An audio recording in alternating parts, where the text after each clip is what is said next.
visual verbal on the Great Gatsby through a Marxism theory. So, what is Marxism?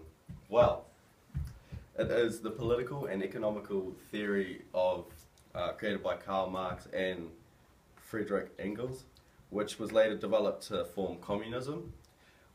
It's also a constant reminder that we're all products of either a material or a historical circumstance. So, for example, a material circumstance is something like an economical condition. So, a decline or incline in economics will affect us, really. The historical is the social, political, ideological atmosphere which has generated due to the material conditions. So the Marxist ideology believes that human events and productions have a specific material or historical cause. So an accurate understanding of human affairs cannot be obtained unless an individual understands why the events occur. So, let's move on. There is something called the Nietzsche's concept of civilization.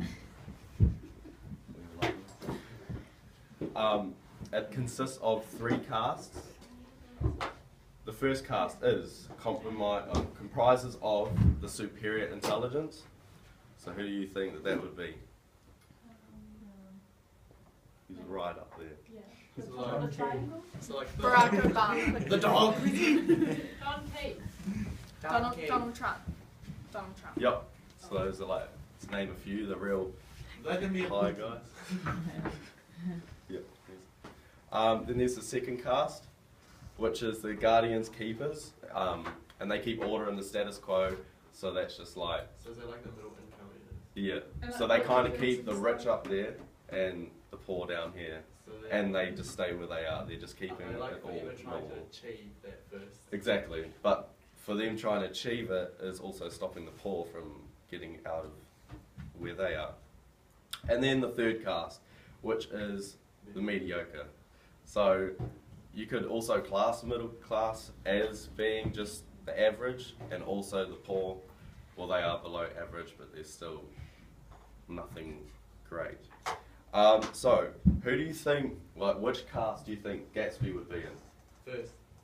Oh, brilliant, Jacob. That's volley for you. And Tom would be there too. Yeah. Did he ask about Yes, definitely. Definitely, guys. I'm loving this. So, he is a first caste because he reinvents himself from being the small country boy who was poor and then creates this idealized vision of himself and then becomes it. So, from this, he shows reinvention through the drive of his vitalistic dream of pursuing Daisy's love at any cost. But then that develops into being a bootlegger, and he just loses all morality of what he first intended to do, was just to find a pure love with Daisy. So Nietzsche also thinks that for this society to keep evolving, all these 3 castes need to keep interchanging between each other. And do you guys think that really happens? No. Definitely not. So Never. now, the class system in America, it's becoming quite difficult to allocate people into the bourgeoisie and the proletariat classes. The bourgeoisie is the Marxist idea of the capitalist class who own most of society's wealth and production. Then we've got the proletariats, which are the working class, which is us. Now in America, they are commonly referred to one of the 5 groups. We have the underclass, which are economically oppressed, and they're suffering from the rich, their economic mistakes and stuff like that. They have no means of improving their economical status, and they're going to stay poor as long as this keeps on occurring. The lower class are also a part of that. They have slightly more of a chance of getting out, but next to nothing. Then we have the middle class. They're both economically oppressed, but they are still privileged to have what they do. They're certainly better than the lower class, but there's not a chance of them owning anything such as a mansion or a Ferrari or anything like that. Then we have the upper class, and the aristocracy. Well, first, the upper class are definitely economically privileged, and they can enjoy the luxuries of life without the effects of any recession or anything. The aristocracy are the 1%. So I'm guessing we all know who the 1% would be. Yep. The guys right up there that we never hear about. So, how do we put this into the Great Gatsby?